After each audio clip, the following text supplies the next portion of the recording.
Allo, allo, parent. A bɛ di baasi kɔni tɛ yen. Ala kana baasi k'an si la.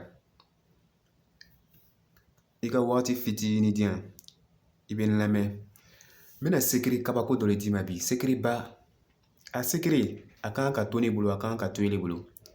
A sekiri, a kan ka to an bolo an ka ɲɛnɛmaya tɔ nin na fo ka taa an la kaburu kɔnɔ. A bɛna an nafa wagati bɛɛ lajɛlen na.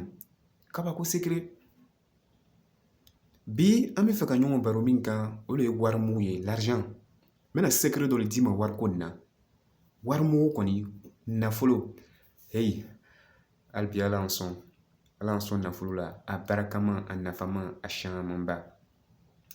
Ne ka n yɛrɛ ɲininka question dɔ de la. Salamu alaikum wa rahmatulahi wa barakatuh. O question tɛ dɔ wɛrɛ ye dɛ. Filɛ an bɛ ɲɛnɛmaya nin na, i ka dɔn Ala ka sɔnni kɛ a ma kɛɲɛli kɛ quoi. Dɔ bɛ yen a ka sɔrɔ ka bon ni dɔ ta ye.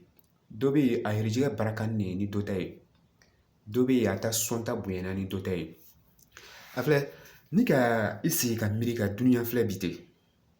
I bɛ taa sɔrɔ mɔgɔ dama damaw de bɛ yen cɛ warimugu de b'u bolo walayi. Warimugu kabako. Des milliards. Ça veut dire que n'i b'a dɔn u ka fɛn karanna, i b'a ye ko il est milliardaire en dollars. Milliardaire en dollars. Milliardaire. Kabako de. O dollar in filɛ nin ye dɛ, n'a 100 cila n'u ma Afiriki, 100 dɔrɔn pe yen. A 100 dɔrɔn pe cila n'u ma Afiriki. Cɛ, i comportement bɛɛ bɛ changer quartier kɔnɔ. A bɛ k'i bolo kabako wari de ye. Dɔw de bɛ dugukolo in kan, o miliyari de b'o bolo, warimugu kɔni. Hey, Ala y'an sɔn, k'an sɔn wari camanba la, wari nafama la. Ne ka n yɛrɛ ɲininka de, mais pourquoi ninnu, et puis kabako bɛ ko dɔ la quoi, san bɛɛ o gansan de bɛ ɲɔgɔn classé. Il m'a même qu'il est premier, qu'on est premier milliardaire, deuxième milliardaire, troisième milliardaire, quatrième milliardaire. Sangara, place où vous chanter. Sangara, place où vous chanter. Tchè, c'est sérieux, hein? Ala en son.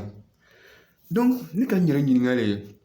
Mais nous, on va qu'elle a dit, puis voir mou ban bo blo. Bon, dunia tobi segela, dunia tobi fantayan fe nous là. Dobe abi sege ka war jini ka sege ka war jini ka atese ka nous so. Dobe abi ça veut dire vraiment ala en son. Ne ka nyere nyinga ni question ni la. Iba e chane ala ka soni ke ala lebe mo son ala lebe mo ke fentigi. Mais ala ka sababu fana bila ko bɛɛ lajɛlen na quoi. Sababu bɛ ko bɛɛ lajɛlen na. Ja waritigiya ko nin fana ni sekere dɔ b'a la, sababu dɔ b'i kɛrɛfɛ. Donc o sekere ni sababu kuma caman i tɛ se k'o lɔn fo ni gbɛrɛla waritigi ninnu yɛrɛ la k'o ɲininka. Ça veut dire i n'a fɔ i bɛ gbɛrɛ lɔnnibaga la cogoya min na k'a ɲininka diinɛ kɛcogo la a b'a ɲɛf'i ɲɛna. I bɛ gbɛrɛ dɔgɔtɔrɔ la k'a ɲininka bana min bɛ ne la n bɛ se ka soin di a b'a ɲɛf'i ɲɛna. I bɛ gbɛrɛ mɔgɔ kalanni na ka ɲininka a i bɛ ka kɛ cogo di fo ka se diplôme ni niveau min na ka diplôme sɔrɔ a b'a siraw yiri la. Donc wari fana ta a bɛ ten de. I bɛ gbɛrɛ waritigi la k'a ɲininka i de sera ka wari ba nin kɛ ɲɔgɔn kan di warimugu caman ba nin ka kɛ ɲɔgɔn kan fo bi et puis tu es au sommet hali bi i tɛ jigi la. Cɛ mun wari bɛ Bill Gates kun wari min b'i fɔ filɛ wari min b'i fɔ wari jɔgɔ de b'a kun Mark Zuckerberg filɛ Facebook tigi ale ta kɛla kɔrɔ a ma mɛn yɛrɛ. Jeff Bezos ta filɛ min bɛ Twitter tigi kabako wɛrɛ de bɛ ninnu kun quoi. Donc i bɛ gbɛrɛ ninnu la i b'o ɲininka secret jumɛn de b'a bolo a ka wariko nin laban.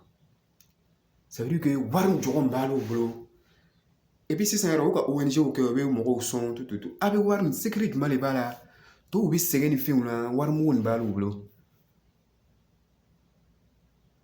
O b'a secret labɔ quoi o b'a secret fɔ o ka secret yɛrɛ fɔ. Kuma caman peut-être ne ile an tɛna occasion sɔrɔ ka sigi ni ninnu ye ka baro kɛ. An tɛna wagati dɔ sɔrɔ wagati min n'an m'o lajɛ yɔrɔ kelen. Donc o kɔnɔna na o ka livrew sɛbɛn waritigi ninnu caman bɛ o ka livrew sɛbɛn. Dɔw yɛrɛ ye mɔgɔw ta k'o sara o ka sɛbɛnni kɛ waritigiw ka vie kan. I n'a fɔ Napoléon Hill ye baara min kɛ. Donc o kɔnɔna na o k'o ka secret labɔ. Secret nin kɛ n'i bɛ livre karanna n'i bɛ livre kalan na livre minnu kumana richesse kan livre minnu kumana waritigiya kan livre minnu kumana adamaden bɛ se ka nafolo sɔrɔ cogo di livre jogo de sɛbɛnni b'o kan kitabu jogo de sɛbɛnni b'o kan n'i ka kitabu ninnu kɛ ɲɔgɔn kan ka gafe ninnu kɛ ɲɔgɔn kan k'a kalan daminɛ o bɛ taa secret fɔlɔ f'i ɲɛna i bɛ livre kalan i n'a fɔ Georges Samuel Clason min ka l'homme le plus riche du Babylone cɛ kabako livre le bɛ livre nin ye a ɲini i b'a kalan Georges ka livre ɲini i b'a kalan n'o livre yɛrɛ min diya Ricardo Kanyama bɛ yen sisan Ricardo Kanyama bɛ Congo je crois ale k'a ka livre sɛbɛn La chèvre de ma mère kabako livre a bɛ waritigiya détail ka d'i ma ten net n'o fana t'i arrangé Robert Kiyosaki la livre kalan père riche père pauvre fa fantan fa waritigi o ka kow bɛ kɛ cogo di a bɛ siraw don i kɔrɔ n'o yɛrɛ t'i arrangé fana ni Benjamin Graham bɛ yen l'investisseur intelligent ninnu kabako livrew le o ka wari détail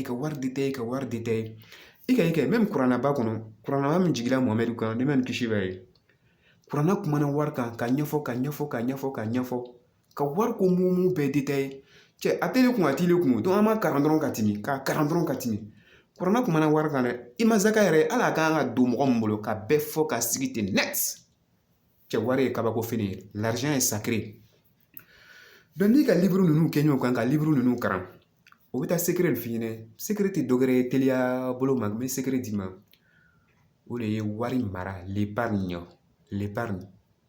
arabuw ko a ma ko al-iddikhar dɔw ko a tawfir tubabuw ko l'épargne ni wari sɔrɔl'i bolo wari dil'i ma ka dɔɔni mara kɛrɛfɛ kabako ko secret de bɛ nin ye ça veut dire que n'i ka wari sɔrɔ k'i jija i ye dɔɔni mara kɛrɛfɛ kana wari bɛɛ dépenser kana wari bɛɛ lataga k'i ye jija wari kɛn'i bolo cogo o cogo wari sɔrɔla cogo o cogo i ye dɔɔni bila kɛrɛfɛ i bɛna bila tile le wa i bɛna bila semaine de wa i bɛna bila kalo le wa i bɛna bila san de wa k'i ye jija i ye wari dɔ bila kɛrɛfɛ i kɛra lihala cogo o cogo la ala ka nɔgɔya n ma baara min fɛn kula tɛ farafinw ma quoi a filɛ hali an fa kɔrɔ minnu tun bɛ village ni du kɔnɔna ninnu u bɛ sɛnɛkɛ baara nin kɛ n'olu tun bɛ fitini c'est n'a ka ɲinan sɛnɛ kɛ a bɛ sɛnɛfɛn kɛ de a bɛ dɔ bila kɛrɛfɛ o bɛ balo de la fo ka taa san ban olu bɛ balo danbe kɔnɔ ka balo hɛrɛ kɔnɔ ka balo lafiya kɔnɔ ka balo kunnawuli kɔnɔ parce que o ti balo dali mɔgɔ fɛ dɔ bila nin bɛ kɛrɛfɛ fo garder un peu à côté secret ba de bɛ nin ye waritigiw bɛɛ b'a f'u ɲɛna wari livre bɛɛ bɛ kuma nin de kan fɔlɔ o bɛna yir'i la k'a fɔ ko n'i bɛ mɔgɔ min ma se o la ça veut dire que i ka ko bɛɛ kɛ i ma se ka wari dɔ bila kɛrɛfɛ ko waritigiya kuma yɛlɛ y'i dabɔ a la ka to kɛrɛfɛ k'i n'i yɛrɛ jate k'a fɔ ko dunuyatigɛ nin na k'i bɛ se ka kɛ waritigi ye abadan Allahumma illa fo ala bɛ miracle kɛ ça veut dire que ala bɛ barakana sɔnni kɛ dɔ ye a bɛ kɛ kabako de ye mais n kan bɛ mɔgɔ min ka daminɛ a zéro dɔɔni fo a bɛ fɛ ka kɛ milliardaire ye ka daminɛ fantanya ma dɔɔni fo kana kɛ millionnaire ye secret ba kelen min b'a la dɛ o de ye wari mara ye kɛrɛfɛ cɛ mara ka ɲi dɛ